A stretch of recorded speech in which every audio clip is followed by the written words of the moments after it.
오늘 말씀 제목 한번 따라하겠습니다. 오직 성경. 한 번 더 따라하세요. 오직 성경. 말틴 루터라고 하는 사람은 로마서 말씀을 읽다가 은혜를 받았습니다. 로마서 1장 17절 복음에는 하나님의 의가 나타나서 믿음으로 믿음에 이르게 하나니 기록된 바 오직 의인은 믿음으로 말미암아 살리라 함과 같으니라. 죄인이 의인 되는 거 오직 믿음이다. 믿음에 더 필요한 것은 없다. 이렇게 루터는 로마서 말씀을 읽다가 은혜를 받고 당시에 타락했던 이 천주교를 새롭게 하는 종교개혁이라고 하는 것을 했던 사람입니다. 이때 루터가 외쳤던 세 가지 구호가 있는데 그거는 오직 은혜, 오직 믿음, 오직 성경이다. 루터가 종교를 개혁할 당시에는 성경은 라틴어로 되어 있고 또 이 라틴어로 된 성경은 사제들만 읽을 수가 있었습니다. 왜냐하면 그 당시에는 지금처럼 성경이 널리 보급된 시대가 아니고 또 성경을 다른 나라 말로 이렇게 번역도 되어 있지 않았기 때문에 당시에 사람들은 사제들이 말씀을 이렇게 가르쳐 주면 그게 뭐 틀렸든지 맞았든지 그냥 믿어야 돼요. 왜냐하면 성경을 본 사람이 없으니까 사제가 말하면 그냥 다 아멘이야. 뭐 그렇다고 그러면 뭐 그렇다고 해야지 뭐 성경을 봤어요? 그러므로 이 루터가 누구든지 이 성경을 읽어야 되겠다. 이 참 사제들이 좀 이렇게 말씀을 틀리게 가르쳐도 이건 뭐 틀린 줄도 모르고 그냥 믿어야 되는 걸 이렇게 볼 때 자기도 그렇게 믿었잖아요. 예? 그러니까 야 이건 안 되겠다. 성경을 번역해야 되겠다. 이 라틴어라고 하는 어려운 말로 된 이 성경을 독일어라고 하는 성경으로 번역하는 일을 이렇게 시작했고 그 루터가 종교개혁 당시에 그 인쇄술이 이제 발달이 됐는데 그 발달된 인쇄술을 가지고 성경을 막 이렇게 찍어서 막 모든 사람들에게 성경을 읽게 한 겁니다. 따라서 말틴 루터가 종교개혁할 당시에 오직 성경이라는 구호를 외친 것은 제대로 말씀을 읽고 제대로 은혜를 받고 제대로 믿자 뭐 그런 뜻인 겁니다. 그래서 오늘 우리에게는 오직 은혜가 필요합니다. 또 은혜 받아야 되는데 우리가 어떻게 하면 은혜를 받을 수 있을까? 우리가 은혜를 받기 위해서는 따라하세요. 오직 말씀. 오직 말씀이 있어야 우리가 은혜를 받을 수 있다. 뭐 그런 얘기입니다. 그래서 하나님의 말씀을 우리가 가까이 하면 누구든지 은혜를 받을 수 있어요. 성경 읽기 기간인데 말씀을 이렇게 가까이 두고 읽으시기를 주여 축원합니다. 그래서 우리가 하나님의 말씀을 이렇게 읽으면 은혜를 받게 되고 말씀을 자꾸 이렇게 여러분이 읽잖아요. 그럼 입만 열면 뭐가 나와요? 말씀이 나와. 여러분 이렇게 말씀을 많이 읽으면 저절로 입을 열면 막 말씀에 막 이런 말씀이 있었어. 그러고 막 그게 나옵니다. 그러니까 우리는 뭘 가까이 하느냐가 보면 우리 입에서 나옵니다. 사도행전 6장 4절 우리는 오로지 기도하는 일과 말씀 사이에 힘쓰리라. 우리가 신앙생활할 때 꼭 필요한 게 세 가지가 있는데 첫째는 기도고 둘째는 말씀이고 셋째는 성령님입니다. 그래서 오늘 우리는 이거를 잊어버리지 않기를 주여 축원합니다.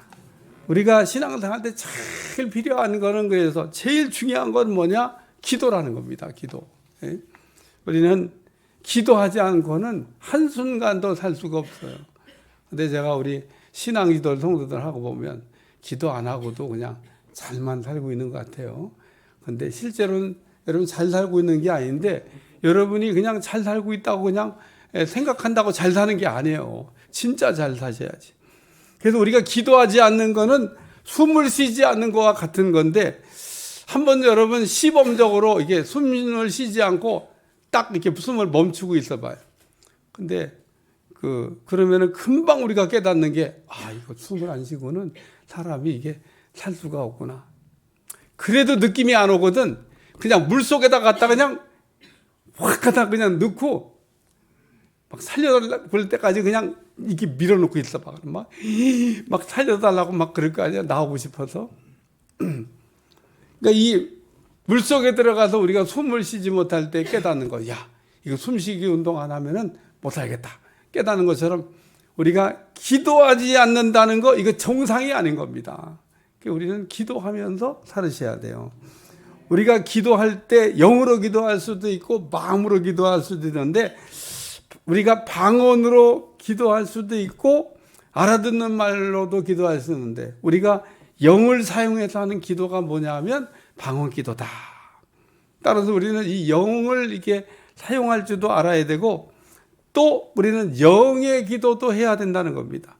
우리에게 이 영의 기도를 잘 하라고 방언을 이게 주셨는데, 어떤 사람 보면 영어로 기도를 그냥 아예 안 하고 사는 분들도 있습니다. 왜 그럴까? 여러 가지 이유가 있겠지만 한마디로 정리하면 이 영의 기도의 영적 유익을 모르기 때문이다, 그런 겁니다. 이런 사람은 그러므로 영이 힘을 잃었거나 영이 병들었거나 혹은 영이 죽었다고 봐야 됩니다. 오늘 우리의 영이 살아있다고 그러면은, 그러므로 영을 사용해서 기도하는 여러분들이 되시길 위해 축원합니다. 우리가 그래서 기도를 이렇게 영으로도 하고 마음으로도 할 수 있는데, 그래서 이 영의 기도 이러잖아요. 그런데 우리가 영의 기도할 때 필요한 게 또 뭐냐면 말씀인 겁니다. 이 말씀에 그 별칭이 하나 붙어 있는데, 따라 영의 양식이 말씀이다. 그래요. 영의 양식이 말씀인 겁니다. 그러니까 오늘 우리가 기도할 때는 이 영의 양식을 공급하면서 영의 기도를 해야 되는 거예요. 이번 아시아 축구대회 때 우리가 말레이시아하고 그냥 무승부를 했는데, 말레이시아 감독은 그냥 엄청 좋아하더라고. 김판곤이라는 한국 출신의 감독인데, 이분이 말레이시아 가가지고 제일 먼저 했던 일이 뭐냐면, 이 나라 그냥 사람들이 좋아하는 게 국수지만 제발 이 축구 선수들한테 국수 좀 그만 먹이라고. 축구 선수들이 국수 먹고 뭔 운동을 하냐고. 그래서 국수를 좀 먹지 말게 할 거를 권했다고 얘기합니다. 아마 국수를 안 먹고 나와서 우리나라하고 잘 싸운 것 같아요. 그래서 우리나라도 2002년도 월드컵 할 때도 히딩크가 우리나라 와서 축구 선수들을 이렇게 보니까, 전반전에는 그냥 잘 뛰어. 근데 보니까 후반전 되면은 걸어 다녀. 예. 그래서 이게 체력이 이게 부족하구나. 그래서 히딩크가 한 일이 다른 거 아니에요. 전후반을 다 뛰고 연장전까지 뛸 수 있는 체력을 계속 그냥 그 훈련을 시킨 거죠. 그래서 우리 월드컵 할 때 우리 선수들 봤어요. 옛날처럼 전반전만 뛰고 그냥 후반전에 푹 한 게 아니라 얘들은 전반전도 후반전도 온 운동장을 뛰어다니면서, 그래서 좋은 성적을 냈다, 그런 얘기입니다. 그러니까 우리가 신앙도 마찬가지입니다. 신앙도 영의 기도를 할 때 영의 말씀을 이렇게 충분히 공급해 가면서 우리가 기도를 해야, 그래야 우리가 영의 기도를 잘할 수 있고, 그리고 우리가 기도할 때 성령으로 기도하고 말씀을 읽을 때도 성령으로 우리가 읽으셔야 된다는 겁니다. 그럴 때 우리가 기도를 하다 보면 하나님이 내게 하시는 말씀도 듣고, 또 말씀이 정말 내 삶에 역사하는구나, 이거 말씀이 정말 그대로 되는구나 하는 것을 체험하게도 한다, 그런 얘기입니다. 그러므로 이 시간 우리는 하나님의 말씀에 담겨 있는 이 성경이 우리에게 주는 영적 유익이 무엇인지 오늘 이거를 생각하면서 은혜 받으려고 그래요. 첫 번째는 따라서 말씀으로 구원을, 말씀으로 구원을. 디모데후서 3장 14절에 15절. 그러나 너는 배우고 확신한 일에 거하라. 너는 내가 누구에게서 배운 것을 알며 또 어려서부터 성경을 알았나니 성경은 능히 너로 하여금 그리스도 예수 안에 있는 믿음으로 말미암아 구원을 이루는 지혜가 있게 하느니라.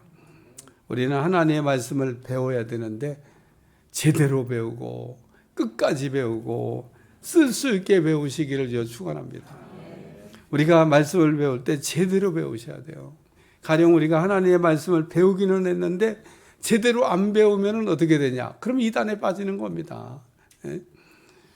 이단은요, 어떻게 그렇게 말씀을 제대로 완비한 사람들을 알아가지고 톡톡 집어가지고 그냥 그 낚싯줄로 걸듯이 걸어갖고 끌고 가는지 몰라요. 그러므로 우리는 이런 사람들 보면은 이 세상에다 정말 불쌍한, 말씀으로 열심히 살아보려고 그러다가 지옥 가잖아요. 진짜 억울할 거예요. 그냥 뭐 예수님도 안 믿고 그냥 세상에서 호랑방탕 놀다가 지옥 왔네 이러면은 뭐 억울할 거 없죠. 뭐 그래서 세상에서는 신나게 놀았으니까.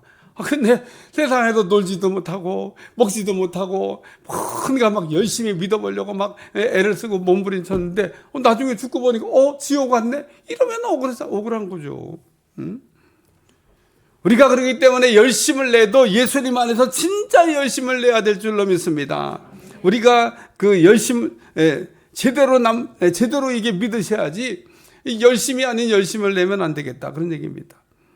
그래서 이단에 빠진 사람들 보세요. 얼마나 성경을 막 열심히 연구하고 막 이번 명절 때도 손님이 와가지고 스타벅스에 커피 마시러 갔는데 누가 막 그냥 공부들은 또 왜 거기 와서 하는지 몰라. 물을 쫙 들어놓고. 그래서 나는 돈 버는 업무 하는 줄 알았어. 화장실 가다가 이렇게 슬쩍 한번 보니까 이단에 빠진 사람이야. 아이 세상에. 명절 때도 앉아갖고 성경 보고 있어. 지나가면서 불쌍하다. 그렇게 열심을 낸다니까요. 여러분 명절 때 성경 펴놓고 봤어요? 어이구. 그러니까 오늘 너희의 의가 바리새인과 서기관보다 나야 되겠다. 이렇게 말씀하셨어요. 이 얘기 뭐냐면 너희가 그 신앙생활을 잘 못 믿는 사람보다는 좀 더 열심을 내야 되지 않겠냐. 우리 주님 그렇게 말씀한 겁니다. 그래서 이런 사람들이 이런 우리가 잘못된 열심을 내면 영적 사기꾼들한테 걸려가지고 사기당해갖고 속게 되는 겁니다. 그러므로 우리는 디모데처럼 어렸을 때부터 말씀을 제대로 배우고 끝까지 배우는 여러분들이 되시길 주여 축원합니다. 우리 배울 때 제대로 끝까지 배우셔야 돼요. 산을 오를 때도 중간쯤 올라가지고 자꾸 만세 부르면 안 돼요. 정상까지 올라가셔야 되듯이 우리가 어떤 일을 하는데 성경할 때도 우리가 공부하는 것도 보면 끝이 있습니다. 끝없이 가는 일은 세상에 없어요. 어떤 사람 보면 뭐든지 그냥 하다 말고 그게 막 재주가 12가지인데 보면 제대로 하는 건 하나도 없어. 막 그런 분이 있습니다. 우리가 뭔가를 배울 때 제대로 배우고 끝까지 배우고 마지막에는 쓸 수 있게 배우셔야 돼요. 다시 말해서 하나님의 말씀이 나에게도 유익이 되고 남에게도 유익을 줄 수 있는 그런 말씀이 되어야 된다는 겁니다. 성경에는 예수님 안에 있는 믿음으로 능히 우리를 구원할 수 있는 지혜가 들어있다 그랬는데 다시 말해서 성경 안에 있는 하나님의 말씀이 우리를 구원한다 이런 얘기인 겁니다. 구원이 무엇입니까? 구원은 딱 2가지 단어로 정리할 수 있는데 자유라고 하는 말과 생명이라는 말입니다. 그러니까 우리가 구원을 얻었다는 얘기는 자유를 얻었다, 생명을 얻었다. 이 땅의 모든 사람들에게 구원이 필요합니다. 이 땅에 구원이 필요하지 않은 사람이 있나? 없습니다. 단지 구원이 필요한데 구원이 필요하다는 걸 느끼는 사람과 느끼지 못하는 사람이 있을 뿐인 겁니다. 그러나 우리가 구원에 대한 필요를 느끼지 않는다고 해서 그럼 구원이 필요 없냐? 그건 아니라는 겁니다. 그래서 우리가 어떻게 구원을 그러면 얻느냐? 우리가 예수님을 마음속에 구주로 영접하면 구원을 얻을 수가 있습니다. 그래서 우리가 처음 예수님을 신앙생활할 때 또 신앙생활 했는데 어쩌다가 영접도 안 하고 그냥 신앙생활한 사람 보면 구원의 확신을 주기 위해서 따라하라고 그래갖고 영접기도 이렇게 하게 되는데 사실 예수님을 내 마음속에 인격적으로 내가 이렇게 받아들이면 구원을 받게 된다는 겁니다. 이렇게 이제 말씀을 전하면 목사님 저는 예수님 내 마음속에 영접했는데 근데 수가성령님처럼 막 왜 내 마음에 구원이 없는 겁니까? 구원을 얻으면 구원의 기쁨이 있어야 된다는데 뭐 그런 건 없는 것 같아요. 내가 그렇다고 뭐 예수님 안 믿는 것 같지도 않은데 믿으면 뭔가 좀 뭐 있어야 되는데 왜 그런 게 없죠? 이렇게 물어볼 사람이 있습니다. 그 이유가 간단합니다. 예수님을 영접하긴 했는데 예수님을 주로 인정하지 않는 거예요. 예수님을 마음속에 영접했으면 그 예수님을 내 안에 나의 주로 나의 왕으로 우리가 인정해야 되는데 여전히 내가 주인이야. 그리고 어떤 사람은 불신자처럼 마귀가 주인인 사람도 있어. 그러면은 그 예수님이 내 안에 계신 건 사실이지만 예수님이 내 안에 안 계신 것처럼 내게 아무런 영적 유익이 없다, 그런 얘기입니다. 그래서 오늘 우리는 예수님이 내 안에 계실 때 그 예수님을 주로 왕으로 내가 인정할 때 그때 비로소 내 안에 계신 예수님께서 내 안에서 강력하게 나를 통하여 일을 하실 줄로 믿습니다. 그래서 이렇게 예수님이 내 안에 계시지만 그냥 그 예수님을 주로 인정하지 않은 사람은 그 예수님 도움이 안 됩니다. 예수님, 내 안에 계신 예수님 뭔가 나를 이렇게 도와주고 싶은데 해줄 수 있는 게 아무것도 없습니다. 그래서 이렇게 지켜만 보고 계신 거예요. 그래서 이런 사람은 예수님을 영접받기는 했지만 불신자하고 하나 다를 바가 없습니다. 오히려 불신자보다도 더 불행할 수가 있습니다. 마태복음 16장에 예수님께서 제자들에게 너희는 나를 누구라고 생각하냐 이렇게 물어보니까 제자들이 다 꿀먹은 벙어리인데 베드로만 예수님은 주는 그리스도 살아계신 하나님의 아들이 되십니다. 예수님은 나의 주가 되시고 예수님은 나의 구원자가 되시고 예수님은 나의 살아계신 하나님의 아들이 되십니다. 이렇게 베드로가 또박또박 고백을 하니까 예수님 크게 이뻐하시고 베드로에게 축복하셨는데 오늘 이 베드로의 고백이 나의 고백이 되시기를 주님 축원합니다. 사도행전 2장 21절 누구든지 주의 이름을 부르는 자는 구원을 받으리라. 우리가 예수님께 도움을 요청하면 예수님께서 우리를 건져주신다는 겁니다. 근데 우리의 교만과 우리의 자존심과 우리의 또 고집과 마귀에게 사로잡혀 있어서 도와달라는 얘기를 못해요. 이 시간에 한번 나 따라서 한번 해봐요. 따라하라는 거라도 좀 따라 해봐야 돼요. 예수님 도와주세요. 예수님 살려주세요. 예수님 건져주세요. 여러분 도움이 필요할 때 예수님에게 이 말을 또박또박 하셔야 되는 겁니다.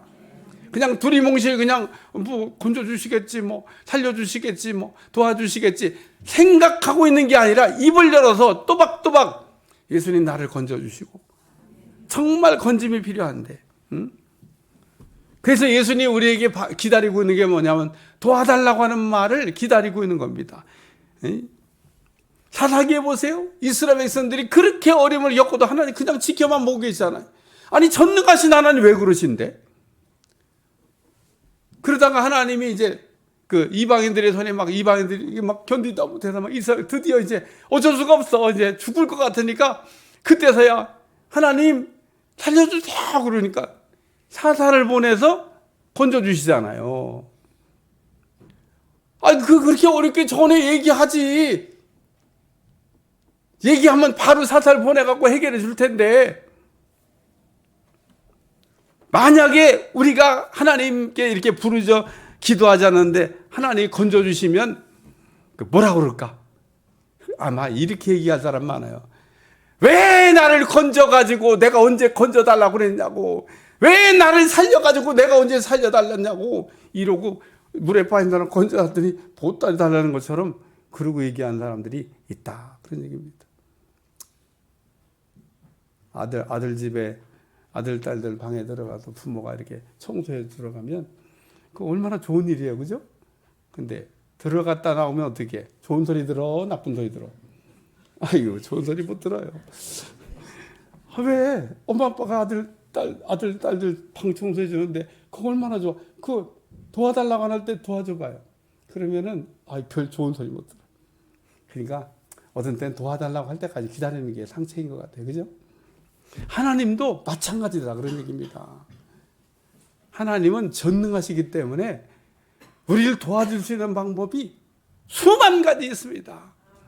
내가 가히 상상할 수 없는 방법을 갖고 계십니다. 믿으시면 아멘.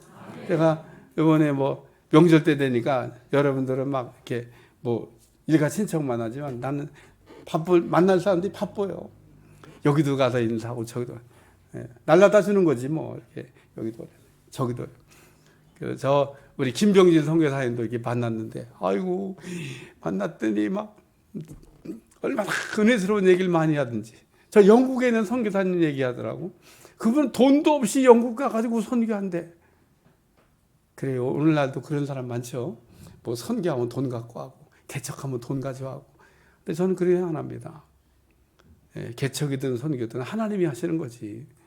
예, 하나님은 불꽃 같은 눈동자로 다 이렇게 보고 있는 줄로 믿습니다. 선교사만 또 목회자만 보고 있는 게 아니라 여러분도 보고 있습니다. 하나님께 우리가 구원해 해달라고 도움을 요청할 때까지 기다리고 있는데 하나님 도와달라고 요청하셔서 구원받으시기를 주여 축원합니다. 우리가 성경을 읽는 목적이 무엇입니까? 첫째는 하나님이 어떤 분인지를 아는 거고, 하나님 우리가 도와달랄 때까지 기다리시는 분이라는 거 오늘 제가 가르쳐 드렸으니까 도와달라고 하셔야 돼. 두 번째는 예수님을 믿고 구원을 얻기 위함인 겁니다. 우리가 구원받으려면 예수님 믿으셔야 된다는 거예요. 우리의 구원은 예수님을 믿을 때 얻을 수 있다. 요한복음 20장 31절. 오직 이것을 기록하면 너희로 예수께서 하나님의 아들 그리스도이심을 믿게 하려 하며 또 너희로 믿고 그 이름을 힘입어 생명을 얻게 하려 하심이니라. 그럼 우리가 하나님의 말씀을 제대로 배우고 끝까지 배우고 쓸 수 있게 배워서 구원의 은혜를 받는 여러분들이 되시기를 주여 축원합니다. 두 번째는 따라서 말씀으로 감동을. 따라서 말씀으로 감동을.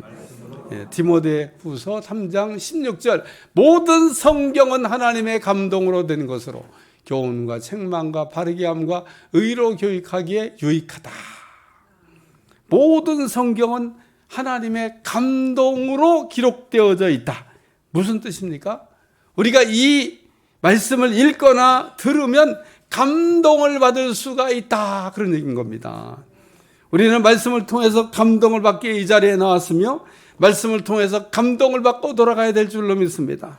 우리가 말씀을 들으면서 왜 감동을 받지 못하는 겁니까? 우리가 감동을 받지 못하면 또 어떻게 될까? 우리가 말씀을 들으면서 감동을 받지 못하면 매일 조금씩 강박한 사람이 되어져 가는 겁니다. 우리가 이게 나와서 말씀을 듣고 은혜를 받잖아요.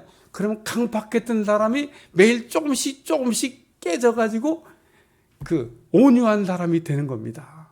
근데 말씀을 듣고 감동을 못 받으면요 매일 자꾸 더 강박한 사람이 되는 거예요. 우리 이거 점검해 봐셔야 돼요. 우리가 말씀을 들으면서 마음이 막 뜨거워져야 돼요. 예수님이 십자가에 달려 죽으셨다. 그러니까 제자들이요 다 뿔뿔이 다 흩어졌어. 어떤 제자는 얼마나 빨리 갔는지 세상이 벌써 엠마오까지 가서, 이게 엠마오가 그 가까운 거리가 아닙니다. 제가 성지순례 가보니까 자주 동작도 빨라. 예수님 죽으셨다 하는데 벌써 거기까지 갔어. 근데 예수 부활하신 주님이 짠 하고 그들 사이에서 나타나가지고 같이 걸어가고 있는데 얼굴 표정이 별로 밝지 않아요. 왜? 예수님 돌아가셨다고. 그래갖고 예수님하고 막 대화를 하는데 예수님하고 대화를 하다 마음이 막 뜨거워졌나 봐. 그래서 우리 주님이 그 사람 제자들한테 얘기해. 너희가 나와 대화를 나눌 때 마음이 뜨거워지지 않다냐. 그래 오늘 여러분 말씀을 들을 때 마음이 이게 뜨거워져야 될 줄로 믿습니다. 뜨겁다고 그러니까 또 뭐 잘 이해를 못하고 가슴이 이게 심장이 벌렁벌렁 하는 걸 얘기하는 거예요. 그래도 또 못 알아듣는 것 같아서 이게 연애할 때 아주 내 맘에 딱 뜨는 배우자 앞에 딱 앉았는데 심장 박동이 막 벌렁벌렁 막 흥분하고 뛰는 그게 뜨거워지는 거예요. 알아들으셨죠? 네. 그리고 우리가 이 감동이 오게 되면요 눈에서 눈물이 납니다. 또 마음문이 활짝 열리게 됩니다. 네? 마음문이 열리면요 귀를 쫑긋 세우게 돼. 설교 안 듣고 딴짓 하다가 감동받으면 뭔 얘기야? 그리고 귀를 이렇게 딱 열게 됩니다. 이것이 우리가 하나님께 주신 감동을 제대로 받고 있다고 하는 증거입니다. 때로는 우리의 마음을 아프게 찌르는 듯하게 올 수도 있습니다. 하나님의 말씀이 막 나를 내 마음을 아프게 하는, 막 불방망이로 막 나를 두들겨 패는 것 같이 그렇게 올 수도 있습니다. 우리는 하나님의 감동을 받고 믿음 생활하는 여러분들이 되시길 주여 축원합니다. 우리가 예배를 드리면서 감동을 받고 있다 그러면 그 믿음 생활을 이렇게 정상적으로 하는 겁니다. 우리 이게 감동이 하는데 그럼 무시하면 어떻게 될까? 이런 사람은 감동이 없는 사람이 되는 거예요. 여러분 이렇게 감동이 올 때 자꾸 무시하면 안 되는 거예요. 작은 감동을 귀하게 생각을 하셔야 돼요. 그러면은 나중에는 더 훨씬 더 감동이 오는 것을 예민하게 느끼는 그 심성을 갖게 되는 겁니다. 근데 어떤 사람 보면요, 이렇게 기쁠 때 막 기뻐야 되는데 기쁠 때 안 기뻐하는 사람이 있어요. 응? 기쁠 때 이렇게 슬퍼하는 사람이 있고 또 슬플 때 기뻐하는 사람이 있고 병원 가야 돼요. 병원 가야 돼요. 예? 그 정도 되면은 병원 가셔야 돼요. 가서 얼른 약 먹어야 돼요. 예? 그게 사람이 기쁠 때는 기뻐야 되는 거예요. 응? 요번에 저 말레이시아 그 김판고 감독이 우리나라 무술했는데 뭐 그게 좋다고 이긴 것도 아니면서 막 운동장 막 펄펄거리고 뛰어다니는 거 봤죠? 예, 막 뛰어다니더라고 막 이러고 막 그래서 야 기쁘기 엄청 무승부인데도 저렇게 기쁜가 보다. 근데 우리나라 이 또 저기 감독이 있었잖아요. 이 사람은 괜히 슬슬 웃어. 아니 우리나라는 이겨야 되는데 초상집 났는데 왜 실실 웃어? 웃어가지고 막 뭐라는 소리 들었잖아요. 그 웃으면 안 된다니까 그때는 표정 관리를 해야 돼. 심각한 표정 이래야 되는데 괜히 슬슬 웃고 있으니까 막 우리 전 국민이 화가 났잖아요. 응? 웃은 이유가 뭐냐? 왜 웃었냐? 그 뜻이 뭐냐? 그러면 막 뜻이 뭐 있어? 그냥 정신없이 웃었지. 그러니까 웃으면 안 되는 데서 웃으면 안 되는 거예요. 그러니까 우리가 이게 슬플 때는 슬퍼하고 기쁠 때는 기뻐하고 우리가 정상적인 이 감성을 가지셔야 된다는 겁니다. 그래서 우리가 말씀을 읽으면서 어떻게 읽어야 될까? 말씀을 읽으면서 성령의 감동하심을 받으면서 읽으셔야 돼요. 우리가 성경을 읽는 뭐 여러 가지 이유가 있지만은 그 여러 가지 이유가 있어요. 뭐 한 가지 이유만 있는 건 아닙니다. 그런데 성경을 읽는 여러 가지 이유 중에 하나가 말씀을 읽으면서 감동을 받아야 되겠다. 에? 왜? 만약 감동을 수여졌다잖아요. 그러니까 이걸 읽으면 감동이 오게 돼 있는 거다. 그런 얘기입니다. 감동을 받는 게 정상이에요. 감동을 받는 게. 설교가 이게 지금 말씀을 지금 여러분들한테 설명해 주고 있는 거잖아요. 그러니까 이걸 들으면 감동이 여러분들 오는 게 그게 정상이라는 겁니다. 정상. 그래서 우리는 말씀을 통해서 그 감동받는 여러분들이 되시길 바랍니다. 노아가 나오는데 그 노아가 어떤 사람입니까? 창세기 6장 7절에 보면 이렇게 돼 있어요. 그러나 노아는 은혜를 받았더라. 그게 무슨 얘기냐면 그 시대가 너무 악해서 하나님 물로 심판하려고 했던 시대인데 그런데 노아는 은혜를 받았다는 겁니다. 에녹은 무드셀라를 낳은 후 감동받아가지고 그 감동이 300년을 지속했습니다. 우리는 말씀을 듣기 전에 옥토가 되어야 될 줄로 믿습니다. 그래야 우리가 하나님의 감동을 제대로 받을 수 있어요. 우리가 감동을 이렇게 받으면 우리의 문이 자동으로 잘 열리게 될 줄로 믿습니다. 우리가 예배 시간에 눈 부릅뜨고 있는 것 중요하지만은 사실은 말씀이 잘 안 뿌려지는 사람들이 있습니다. 사도행전 3장에 나오는 나면서부터 안진뱅이나 사도행전 14장에 나오는 누스라의 안진뱅이나 요한복음 5장에 나오는 38년 된 병자처럼 우리가 은혜를 받으셔야 된다는 거예요. 우리가 매주 나와서 예배를 드리고 있지만 이 사람들처럼 은혜 받는 게 아닌 겁니다. 왜 그럴까? 말씀을 들으면서 감동을 못 받아서 그래요. 출애굽기에 나오는 애굽왕 바로는 하나님의 그 기적을 10번이나 봤는데 감동을 못 받고 있습니다. 오히려 이 바로는요, 하나님의 역사를 보면 볼수록 막 마음이 더 강팍해져. 이거를 우리가 살아있는 나무와 죽은 나무로 비유하면 훨씬 이해가 쉽습니다. 살아있는 나무는 물을 계속 주면 쑥쑥 자라지만 죽은 나무를 나무에 꽂아놓고 물을 주면 밑둥이 다 썩어버려요. 오늘 우리가 하나님의 말씀을 들으면서 감동을 받게 되면 마음이 고쳐지고 마음이 정상이 되고 우리의 마음이 마귀의 통제권에서 벗어나게 돼서 정상적인 작동을 하게 될 줄로 믿습니다. 그래요. 오늘 우리가 그래서 감동을 받아야 되는데 하나님의 말씀을 통해 감동. 근데 어떤 사람은 또 마귀한테 감동을 받는 사람이 있어요. 그럼 마귀 똘마야 됩니다. 여러분, 마귀한테 은혜 받는 게 아니에요. 마귀한테 은혜 받는 사람이 어디 있나? 있잖아요. 무당들 마귀한테 은혜 받아가지고 마귀한테 붙잡혀가지고 오늘 우리 성령의 하나님의 감동 말씀으로 은혜를 받아가지고 우리가 제대로 된 길을 가면서 살아가야 될 줄로 믿습니다. 그래서 우리는 이렇게 기도하셔야 돼요. 따라요. 성령님, 내 안에 감동을 주시옵소서. 이렇게 기도하면 말씀을 읽거나 들으면서 여러분 심장이 벌렁벌렁 뛰고 막 마음이 뜨거워지고 눈물이 쏟아지고 은혜 가운데 여러분이 감동을 받게 될 줄로 믿습니다. 세 번째 말씀입니다. 따라서 말씀으로 능력을. 디모데후서 3장 17절 이는 하나님의 사람으로 온전하게 하며 모든 선한 일을 행할 능력을 갖추게 하려 함이라. 하나님의 말씀인 성경은 우리를 온전하게 하며 선한 일을 행할 능력을 갖추어 준다 그랬습니다.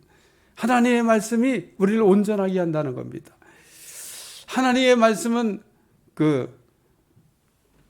우리를 하자가 없는 실수가 없는 사람으로 만들어준다 그런 얘기입니다. 하나님이 실수한 아브라함에게 나타나갖고 너는 내 앞에서 행하여 완전하라 그러잖아요.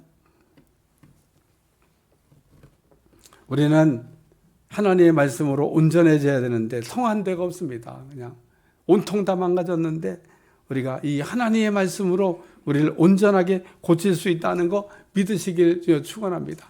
사람은 두 종류가 있습니다. 하나는 능력이 있는 사람, 또 하나는 능력이 없는 사람. 능력이 있는 사람은 무엇인지 할 수도 있고 무엇인지 해줄 수도 있습니다. 반대로 능력이 없는 사람은 그냥 뭐든지 할 수가 없고 뭐든지 해줄 수가 없습니다. 오늘 말씀이 무엇입니까? 말씀은 우리가 할 수 없는 것을 할 수 있게 하는 하나님의 능력입니다. 다시 한번. 말씀은 우리가 할 수 없는 것을 할 수 있게 하는 능력입니다. 그러면 우리는 하나님의 말씀을 통해서 내 삶에 필요한 여러 가지 힘을 얻을 수가 있다는 겁니다. 왜냐하면 하나님의 말씀은 능력이기 때문에. 말씀을 통하여 나타나는 하나님의 능력은 우리가 믿는 만큼 효력을 발생합니다.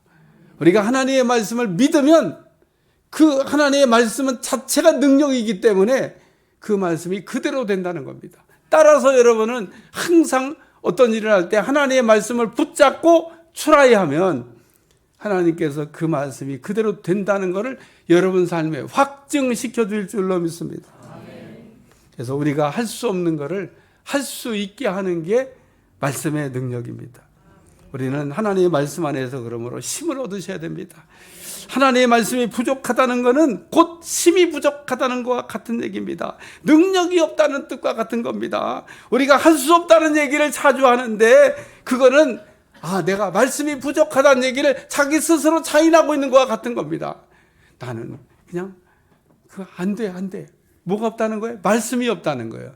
여러분 안에 확실히 살아 역사하는 하나님의 말씀으로 무장되어 있으면 할 수 없는 것을 할 수 있게 하시는 하나님을 믿으실 줄로 믿습니다. 할 수 있거든이 무슨 말이냐? 믿는 자에게는 능치 못할 일이 없느니라. 그래서 하나님의 말씀은 언약, 약속이 이게 들어있는데 하나는 언약이고 또 하나는 약속입니다. 언약은 뭐냐면 하나님이 우리의 어떤 뭐를 이렇게 요구하지 아니하시고 그냥 이루시는 거 얘기하는 거예요. 그 중에 하나가 뭐냐면 내가 세상을 물로 심판하지 않는다. 이러고 약속했어요. 이걸 언약이라고 그래요. 그러니까 여러분 가끔 성경을 잘 모르는 사람들이 저 북극에 막 눈이 막 뚝뚝 떨어져 갖고 막 저게 막 이만큼 녹았다 그러면서 해수면이 올라갔다 그러고 우리가 이랬다 다 물에 빠져 죽을 것 같다고 하는 얘기에 현혹될 게 없어요. 만약에 그게 물에 잠겨 우리가 죽을 때쯤 되면 주님이 그 전에 오십니다. 너무 걱정하지 마세요. 그리고 가끔 그런 얘기는 안 들리나 봐. 날씨가 갑자기 이상이 와가지고 그냥 확 얼려버렸습니다. 그 녹았던 거 한꺼번에 다 얼려버리셨어. 그러니까 여러분 절대 녹아가지고 우리가 물에 빠져 죽는 일, 하나님 그런 일 없다 그랬으니까 믿으시길 바랍니다. 또 한 가지는 우리 주님이 다시 오신다고 약속하셨어요. 예? 우리를 이렇게 천국으로 다 이끌어 가려고. 우리가 혼자 가면 좀 떨리잖아요. 다 천군 천사를 호위해서 데려가시려고 다시 오신다고 얘기했습니다. 안 믿으면 못 가. 그러니까 여러분 잘 믿으시기 바랍니다. 이렇게 명절 때라고 한번 땡땡이 치고 한 번은 되지만 자주 땡땡이 치면 안 돼. 그러다가 주님 오시면 어떡해. 그러니까 오늘도 이렇게 보니까 명절이라 뭐 다 땡땡이 쳤는데 오신 분들은 잘한 거예요. 오늘 같은 날 천사가 내가 다 출석부 체크해가 이렇게 저기 2024년도 명절 때 나왔다. 또 한 가지 약속은 조건적 약속입니다. 이거 뭐냐면 뭐뭐 하면 뭐뭐 한다고 되어 있는 말씀이에요. 조건이 걸리는 겁니다. 예를 들어 마태복음 7장에 보면 구하라 그러면 주신다 이렇게 돼 있어요. 그러면 안 구하면 어떻게 되죠? 안 주시는 거지. 구하라 그러면 주신다 그랬으니까 우리는 일단 구하고 보셔야 돼. 뭐 이게 구하면 될까 안 될까? 그런 거 고민하지 마. 예를 들면 기초연금 신청할 때 내가 대상자가 될까 안 될까 이런 거 고민하고 신청하는 게 아니야. 그건 국가에서 다 검토하는 거지 내가 하는 게 아니잖아. 내가 뭐 내 재산이 어딘지 어떻게 알아? 숨겨진 재산이 있는지 나도 모르잖아. 자기도 모르는 재산이 있는지 몰라. 그러니까 그냥 나이가 되잖아. 그럼 무조건 신청하는 거야 가서. 그러면은 다 가르쳐줘. 그 사람들이 다 조사해가지고 여기 땅이 있는데 이것 때문에 나도 몰라 땅이 나올지 몰라. 그러니까 내가 안 해도 가르쳐주니 얼마나 감사해요. 그러니까 그거 우리가 신청하듯이 하나님께 기도하는 것도 일단 구하고 보셔야 돼. 되고 안 되고까지 생각해가면서 구하는 게 아니야. 그냥 구하고 보내. 그러면 하나님께서 이건 안 되는 거야. 그러면 보류. 한장 기도하고 왜 이렇게 응답이 안 되지? 그럼 다시 물어봐야지. 왜 안 되냐고. 구하라. 그러면 주신다 그랬으니까 구하시길 주여 축원합니다. 그래서 우리가 기도하면 응답을 얻는 게 이것보다 더 큰 하나님의 능력이 어디 있어요. 또 하나님의 말씀은 우리를 새롭게 하기도 합니다. 우리의 생각을 바꿔주시고 우리의 인격을 바꿔주시고 우리의 심성을 강하게 만들어 주셔가지고 우리로 하여금 뭐든지 할 수 있도록 바꿔주신다는 거예요. 그리고 우리가 제일 나쁜 놈, 우리가 착한 일 할 때마다 못하게 방해하는 마귀를 이길 수 있는 힘도 주신다는 겁니다. 오늘 말씀이 곧 하나님의 능력인 줄로 믿습니다. 결론적으로 우리는 말씀으로 구원을 얻을 수가 있고 말씀을 통해서 감동도 받을 수 있고 말씀으로 우리가 온전함과 선한 일을 행할 능력을 얻을 수 있다. 여러분 말씀을 꽉 붙잡고 오직 말씀으로 승리하는 여러분들이 되시기를 축원합니다.